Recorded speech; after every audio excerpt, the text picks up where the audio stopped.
Here I have VIVO Y71 and let me show you how to enable your portable hotspot on the following device. So at the very beginning, let's start by using the home screen, find and select the settings. From the following list, let's choose here personal hotspot. So now you can activate the personal hotspot by using that switcher. You can enable Wi-Fi hotspot. Here you can choose the data limit. Let me use unlimited in my case. You can here use hotspot configuration, so you can change here network name, security type and the password. Right now you are using the following password. You must know that the password must contain at least 8 characters. So tap done if everything is correct. Here you can also, for example, choose number of connected allows.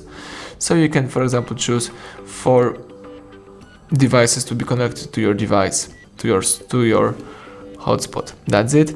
Here you can also choose other sharing methods. For example, you can share phone network via Bluetooth.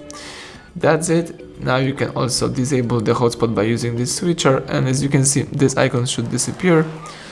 That's it. Now you can go back and start using your device in a normal way. So thank you for watching. Please subscribe our channel, leave thumbs up under the video.